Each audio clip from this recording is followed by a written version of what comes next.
आंखों का राज। गांव के पास एक पुराना जंगल था। जंगल की रातें अधीर और भयानक होती थीं। जंगल में एक पुरानी हवेली थी जिसे सभी लोग भूतिया कहते थे। विक्रम, एक उच्च शिक्षित व्यक्ति, ने सोचा कि यह सब केवल भ्रांति है। वह अपनी मित्रा शीतल को साथ लेकर हवेली को देखने का फैसला किया। जब वे हवेली पहुंचे तो वहां का माहौल अद्भुत था। जंगल की शांति, पक्षियों की चहचहाहट और वह भयानक हवेली। विक्रम और शीतल ने अपना सामान रखा और वहां का अनुभव करने लगे। रात के अंधेरे में विक्रम ने एक वृक्ष के पीछे छिपे हुए चमकते हुए आंखों को देखा। तुमने कुछ देखा? शीतल ने पूछा। नहीं, शायद मेरी आंखों की गलती हो, विक्रम ने कहा, पर उसे अब अच्छा नहीं लग रहा था। रात बीतती गई और विक्रम और शीतल ने अपने बिस्तर पर सो गए। धीरे धीरे विक्रम ने एक अद्भुत सपना देखा।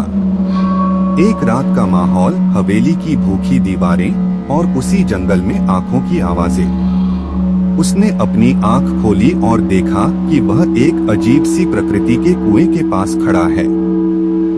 उसने अपने आसपास देखा और देखा कि शीतल नहीं थी। वह जंगल में दौड़ा, पर उसे शीतल कहीं भी नहीं मिली। उसने हवेली की ओर दौड़ा और देखा कि हवेली के दरवाजे पर शीतल खड़ी है, पर वह भूतिया और डरावनी दिख रही है। विक्रम ने दौड़ा और शीतल को उस दरवाजे से बाहर लाया। उसने पूछा, तुम्हारा क्या चक्कर है?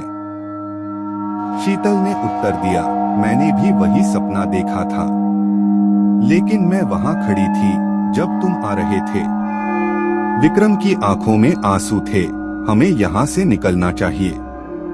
वे दोनों हवेली छोड़कर जंगल की ओर दौड़ गए। जंगल में वे एक बड़े बड़े पत्थर और डरावने आवाजों को सुनते थे। अचानक विक्रम ने एक छोटे से बच्चे की आंखों में चमक देखी। वह बच्चा डर के साथ उनकी ओर आ रहा था। वह बच्चा तुम्हें यहाँ लेकर आया है, शीतल ने कहा। बच्चा अब विक्रम के पास था। आपको इस जंगल का राज मालूम है? हाँ, विक्रम ने कहा, लेकिन हमें इसे छोड़ना चाहिए। बच्चा ने कहा, आपको यहाँ नहीं रहना चाहिए। यहाँ का जंगल आपके लिए अभिशाप है।